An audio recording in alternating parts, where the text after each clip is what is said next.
Hello there. I'm Scotty. You are not. Welcome to day 20 of Nickelodeon month. And in case you don't know, it is my birthday. That's right. 36 years old today. I'm an old fart. I know. Uh, but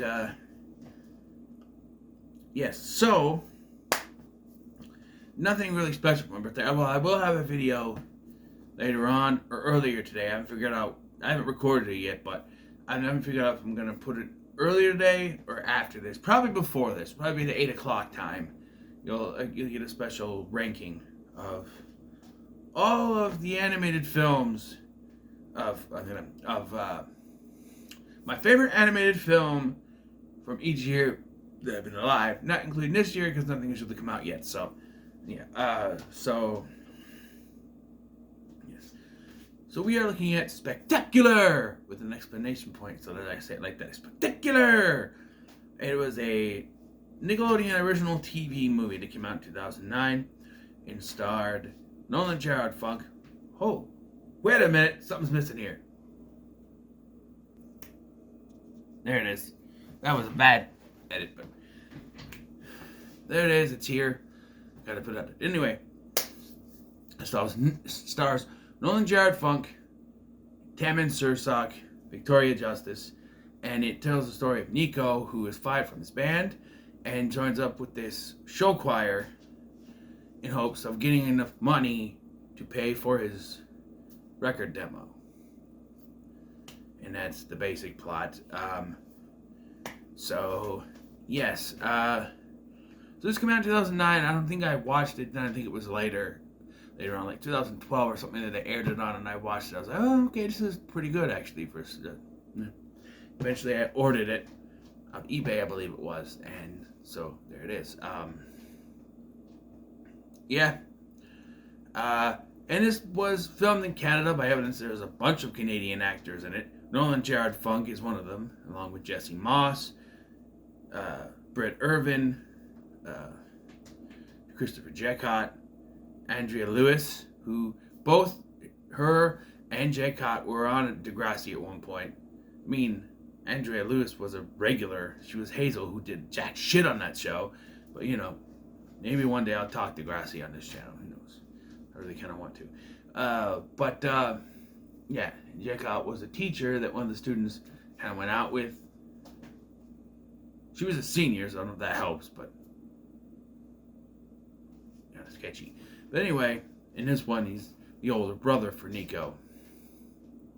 So, yeah, Nico is with his band. Right away, we see Nico's attitude. It's one of those stories where we have a character who's self-centered. By the end of the film, he changes his ways due to some help from other people. And yeah, so he's at this concert with his band. I don't care what it's called. With his band, which is made of him, Britt Irvin, Jesse Moss, and another guy who is also like Britt Irvin and Nolan Gerard Funk, been on Smallville, which is, I don't know, but we see that Nico is very self-centered here because he shows up late. Like, he's not even in the building. They're already starting to play the guitars, and he's not even in the building yet. Like, why would you even start playing if he hadn't arrived at the building yet? That's just weird. But there they are, and they're doing it. So shows up and he's disregarding stuff. And there's during the first song, which is Don't Tell Me, which is a great representation of the character at the beginning of this. And he kicks over the amp, which blows it up, and so they're out of money. And so the group decides, they held a meeting before this too, where they decided to vote him out of the group, including Britt Irvin's character, who is his own girlfriend, and she breaks up with him. And then we meet Courtney, Tammin Sursock's character, who wants him to try out for Spectacular so that they can beat out their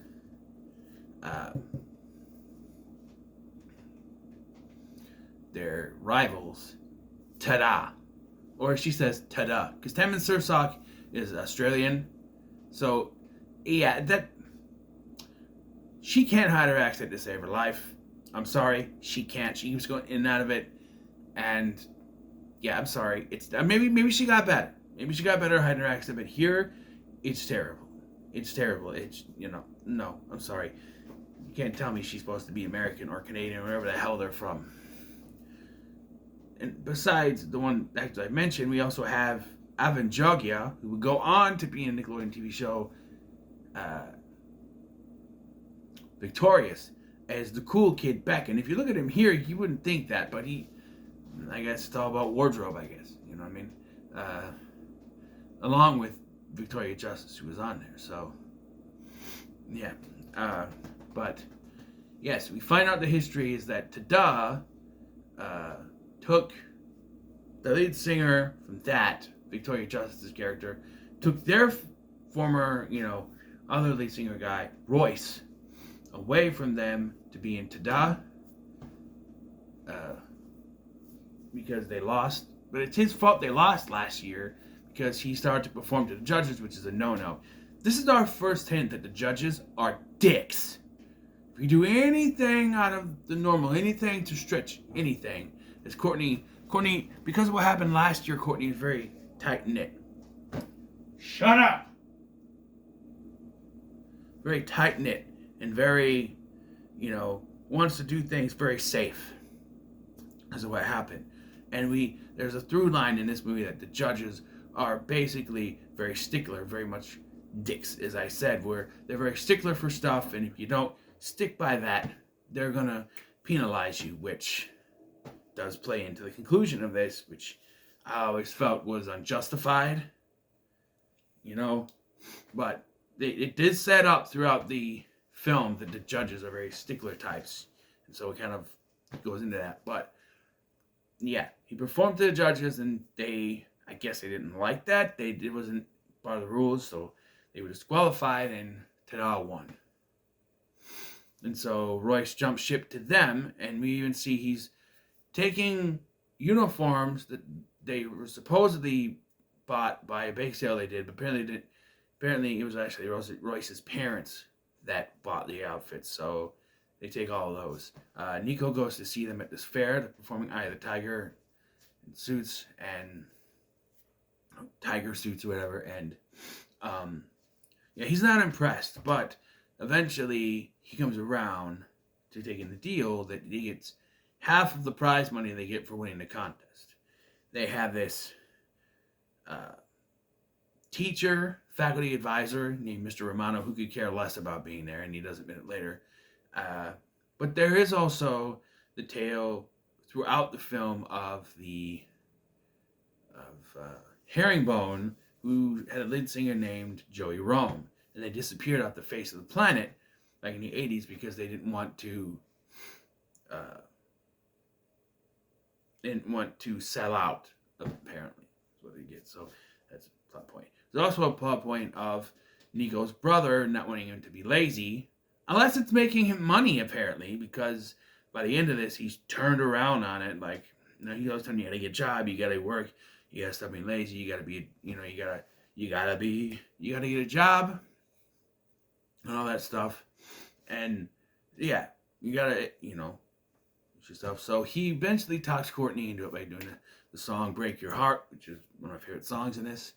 And so he joins, but he also has to be stickler to that. But he wants them to expand more. He wants them, yes, he's in it for himself, but he knows, because he wants to win, but he knows he can't win if if they keep going by Courtney's rules, they're not going to win because they're being too tight-knit, too stickler against the rules, to the rules, and so they decide, you can stretch the rules out as much as you can without breaking them. You know what I mean? So he starts, so he convinces the people to kind of start practicing on his roof this whole song and dance routine to impress Courtney, to show her you can do a little bit more. And if it's one thing, I do want to mention that at one point, Nico does try to get his own record deal. Then he's told he has to get a demo. That's why he decides to take this up, the money for the demo. So, but by the way, Go Your Own Way, or Your Own Way, whatever their song is, another good one. There are two different versions of it in this thing, but there's only in this movie, but there's only one version of it on the album, and it only features him, Nico, Nolan Gerard Funk singing for some reason. They do that with Victorious too, where on the show they'd have a bunch of cast members singing, but the album version would just be Victoria Justice. Some of them with Leon Thomas III, but it would mostly be Victoria Justice. Like the version was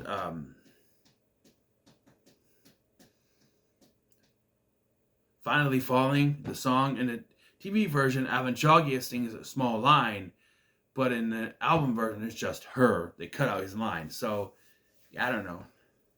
But, yeah, so that is Nico in this one.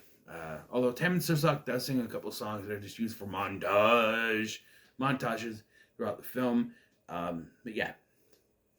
So Nico's getting along with these guys, and he's finally getting them together. But then he shows Courtney what they've been doing, and she feels betrayed because Nico basically went around her back to do this, thinking he only did it for the money, which at first that was his intention, but as he started doing this, he started to realize he's doing it just to help them win. And then it all comes crashing down when she reveals the whole money thing, and both of them are kind of just kicked out by the group at that point. But Nico goes to talk to Ryazkin from confrontation with Royce, who is very bad at shit talking, and then they reconcile and then have to talk to the group to reconcile. But they do end up reconciling, but they need a song. So Mr. Romano shows up and said, hey, there's a song called Something to Believe In. It was by Herringbone. I know Herringbone. I grew up with some of the guys in Herringbone. You know, I'm not Joey Rome. I grew up with, you know, it was any obvious. He'd have a neon sign pointing to his head, but, you know, they don't get it right now because it's not time to figure that out. I grew up with so many guys, and so the song, you can use the song. And, so they start practicing that. But wouldn't you know it, just as things are going Nico's way, we got another wrench in this. So, Rich Dickinson, incorrectly spelled Rick Dickinson on Wikipedia, Rich Dickinson, who was the guy who told him to get the demo, gets a call from his boss about signing new talent. And so he calls up Nico's brother and gets the band, or did he call up, not Nils, doesn't matter. You get the band together, even though he told him to forget about the band. But now you need them and then throw them away. And Britt Irvin's character is just a bitch, basically. And she disappears after the big performance. I should mention Andrea Lewis's character is seen being very clumsy. She falls down and hurts her arm at the beginning of this. She's wearing a cast for the whole movie. I don't know if that was supposed to be a part of it or if it happened during the practice and they just added that in. I don't know. And then, that sets up in the finale here. But, the big day comes because, of course, the record producer tryouts and whatever you want to call them, and this show choir thing are on the same freaking night because, of course, you can't ask to change it or anything. He tries, but they're like, no, just forget about that. And he says he has to work because he lies to his brother and says he has a job. Now, before this, though, the brother has been down on him about music, being in a rock band, and now that it's going to make money, he's all up for it. That's kind of a double standard, isn't it? Anyway, excuse me. So he goes to the recording studio, but his heart's not in it. And so he says, well, I'll show you where my heart is. And so we cut the performance. We get a performance from Tada. Who cares? I should have mentioned before this, we get confession from Mr. Romano, who meets him on his roof. Meets Nico on his roof and admits that he's Joey Rome. Well, in so little words, Nico figures it out. He's like, well, I didn't grow up with the band. He's like, you are the band. You are Joey Rome, you know. And so, and he basically says, well, no, I didn't give it up because we didn't want to conform. I gave it up because I was scared. Don't be scared. You got to do what your heart wants you to do. And that kind of leads it to this. So, at the start of the performance, and they're not doing so well, but then in the middle of the song, after the first few lyrics, first verse, I guess, Nico shows up and the rest of the band are there, which it's very weird that they could just show up and be in there and no one else know about it, but they're there. And yeah, and they're kicking ass out there. And then Andrea Lewis's character knocks Britt Irvin off, and you're saved by Joey Rome, who ends up playing the guitar, and Nico points out to him, and they rock the stage. And so it's time to vote for who. Oh, by the way, Courtney's mom, who is not Chelsea Handler like I thought at first, but she's in another movie with Victoria Justice, but it missed that she knew that Mr. Romano was Joey Rome. But anyway, by the way, what is his real name? Joseph Romano? Isn't that kind of down to the same thing? Anyway, so it's time to decide the winner. And as I mentioned, there's that through line. Judges are dicks. And Tada wins, because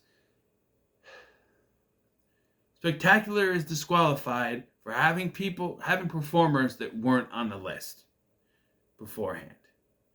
Now, Nico should have been on the list. At least Nico.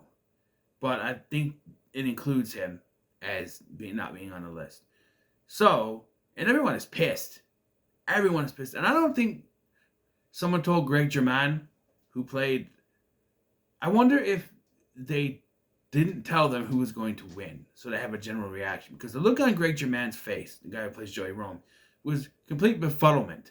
Unless he was really good at acting there, it was complete befuddlement. Like, wait, what? Because it's like, yeah, when it said that Tada wins, everybody starts saying, no, Spectacular should have won, Spectacular. So that the people have to go, well, Spectacular performed with people who were not signed up, therefore they're disqualified, which just, proves the through line that the judges were dicks. Because, it's 2 years in a row that they've been disqualified. In my opinion, it's 2 years in a row that they should have technically won. So, I think they actually, if unofficially they win, okay? It's stupid. But, can't do anything about it. But they don't win that, but they win the recording contract. All except for Britt Irvin, who is not there when they show the band performing in the recording studio. Yeah, she's not there. And Joey Rome is playing the guitar that she would play. So she's not even standing off to the side or anything. She's just not there. And it's not a band, though. It's a show choir. But, yeah, so I'm getting Spectacular. Pretty good, because I really enjoy it. So, yes. So what are your thoughts on Spectacular? Let me know in the comments below. Make sure to like, share, and subscribe. Thank you for watching. I'm Scotty, and I'll see you in the next one.